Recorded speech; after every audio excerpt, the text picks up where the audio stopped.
Quiero que imagines que estás convencido de que tu tiempo ya pasó, que a tu edad ya no hay lugar para aprender nada nuevo ni para empezar otra vez. Esa es la jaula mental en la que vive Martín, un hombre que se niega a vivir el presente y que en un accidente casero destruye el único objeto que le quedaba de su esposa. Pero entre los vidrios rotos del piso, Martín va a encontrar un mensaje oculto que estuvo esperándolo por años. Un mensaje que le va a recordar que a veces hay que romperse en pedazos para poder verse de verdad. Así que sin más preámbulos, te invito a leer conmigo El espejo roto.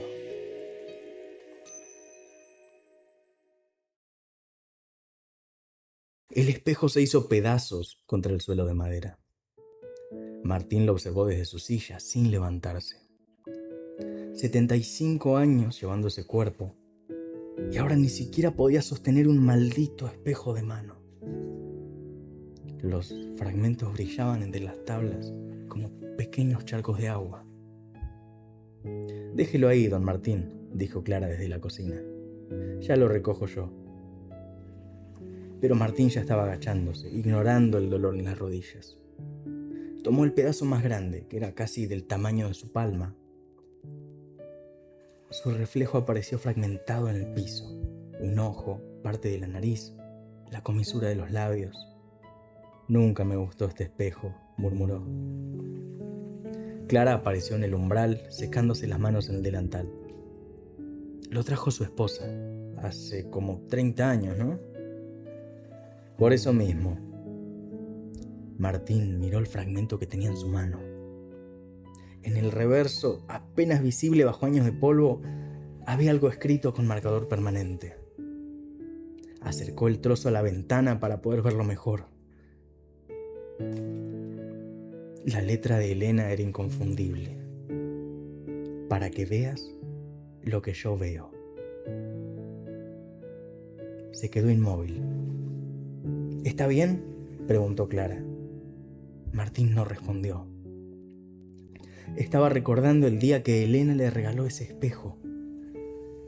Esa mañana habían discutido. Él había vuelto a rechazar la invitación de sus hijos para cenar.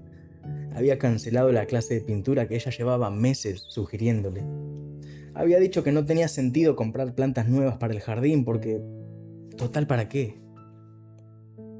Elena entró esa tarde con una bolsa y le entregó el espejo sin decir palabra.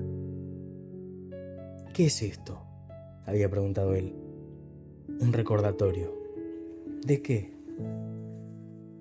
De quién eres cuando no te estás escondiendo. Martín había guardado ese espejo en un cajón. Durante años. Hasta que Elena murió y él empezó a usarlo. Ahora, con el fragmento en la mano, Martín se miró en uno de los trozos que Clara estaba levantando. Vio a un hombre que había pasado una década diciendo no a todo. Un hombre que había convertido la ausencia de su compañera en una excusa para dejar de participar en su propia vida. Clara, dijo despacio.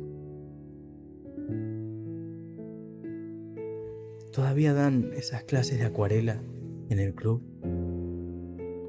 Ella parpadeó sorprendida. Los jueves a las 4. ¿Qué día es hoy? Jueves.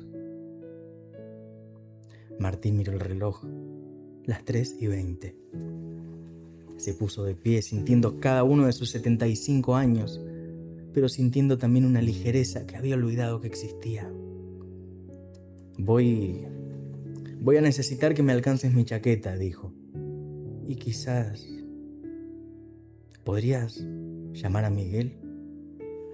Dile que si la invitación a cenar sigue en pie, acepto. Clara, con sus ojos llenos de emoción, sonrió de una manera que Martín no le había visto en años. ¿Y qué quiere hacer con el espejo?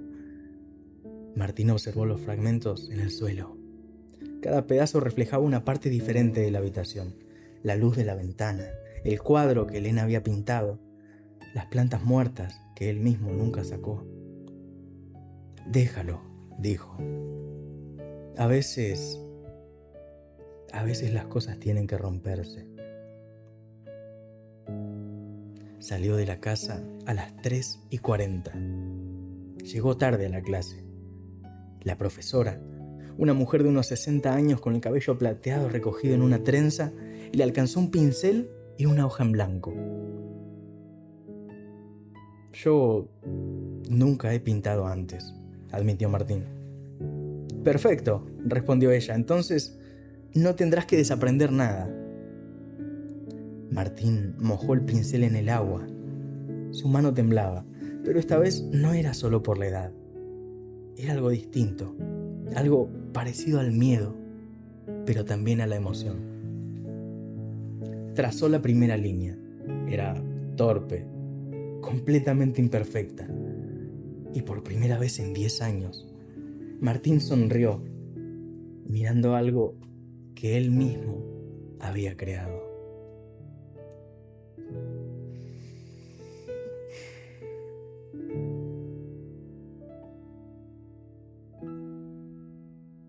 Martín creía que su tiempo ya había pasado, pero el espejo roto le enseñó que para reinventarse, primero hay que romper la imagen que tenemos de nosotros mismos.